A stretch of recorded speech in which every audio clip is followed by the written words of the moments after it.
Como conviver com uma pessoa pessimista? Primeiro, a gente precisa entender que a gente vê com os olhos que a gente tem.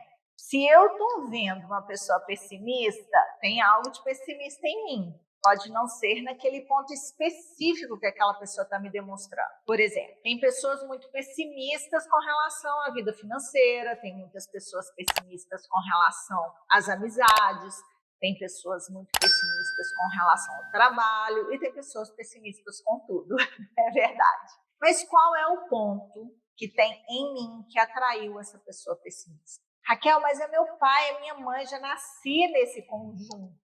E para que eu nasci nesse conjunto?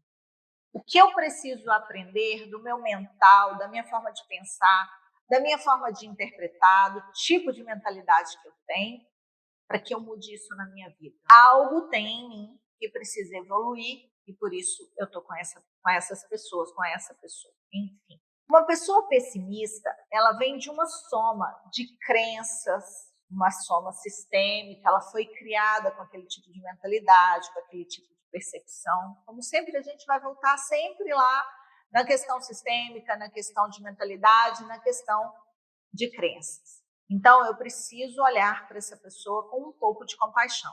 O tipo de estrutura que ela cresceu define esse tipo de linha de pensamento. A segunda coisa a ser observada, e que é muito importante, é que uma pessoa pessimista, ela tem uma certa doença. Viver no pessimismo gera muitas doenças físicas, mentais, emocionais, enfim, espirituais.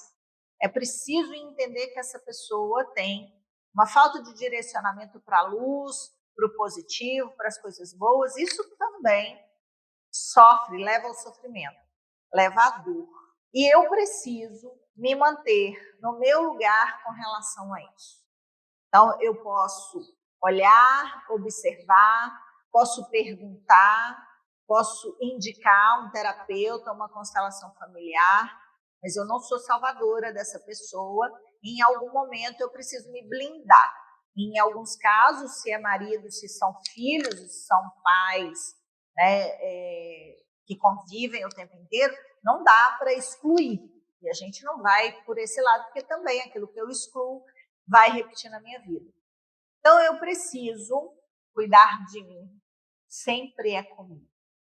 Nós temos 95% da nossa vida inconsciente e quando eu trago do inconsciente para o consciente, eu vou favorecer as minhas relações. Viver é se relacionar e eu não vou mudar o outro, eu posso mudar a mim mesma. Tem algo no meu inconsciente que eu preciso olhar, identificar e quando eu trago para a consciência, diminui esse impulso inconsciente, automaticamente eu apoio o outro também a estar mais consciente desse movimento. Aquelas coisas que eu mudo e o outro muda sem eu saber como mudou, é assim que funciona. Eu preciso entender que as coisas vão tomar outras proporções à medida que eu faço o meu movimento.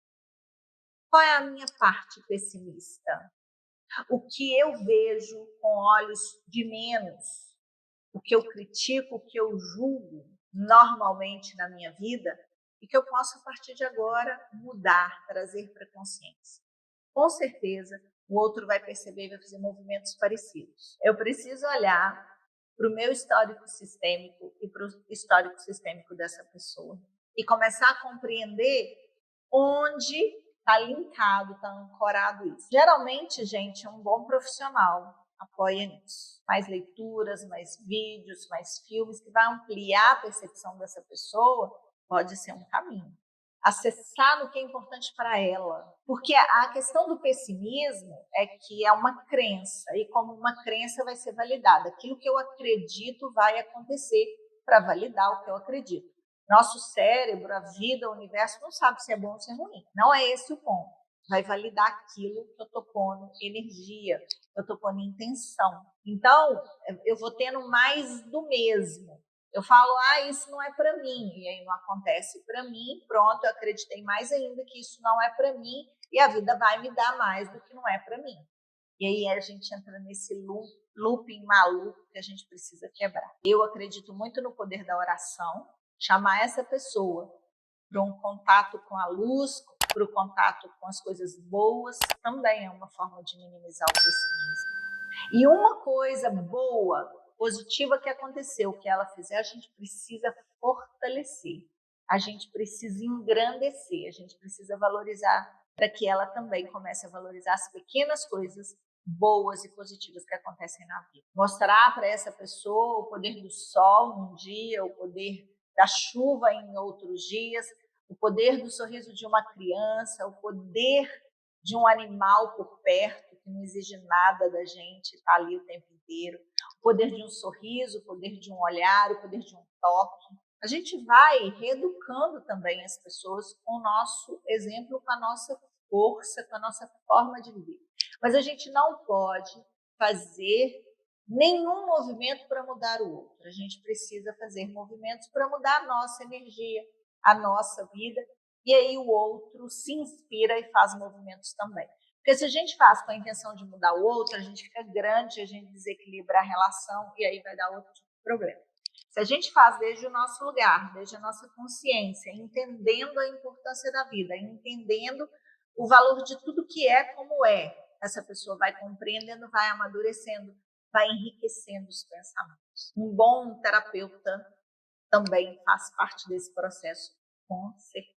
É muito importante a gente olhar também para essas pessoas com um pouco mais de compaixão, como a gente gostaria de ser visto. Ter compaixão pela história, pelo jeito dela pensar e ir inserindo ali pouco a pouco. E tem gente que não quer mudar e não quer fazer esse movimento de maneira nenhuma. Tem pessoas que querem continuar no pessimismo, querem viver no pessimismo, e aí esse é o processo de aprendizado dela, por mais que esteja próximo da gente.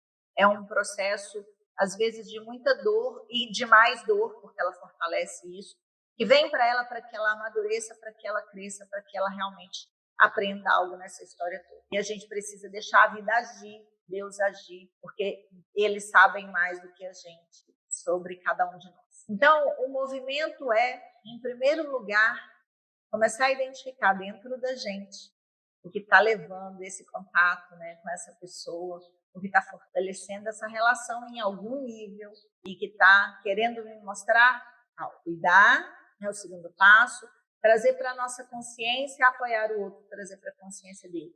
Não precisa nem verbalizar. O inconsciente se comunica em 95% das duas partes. Então, quando eu mudo o meu inconsciente, trago para a consciência, eu apoio o outro também a fazer o movimento dele. E assim, a gente vai, em algum momento, chegar a esse resultado, a esse momento que a gente tanto sonha de mais positividade. E olha, é mais simples do que a nossa cabeça planta que é.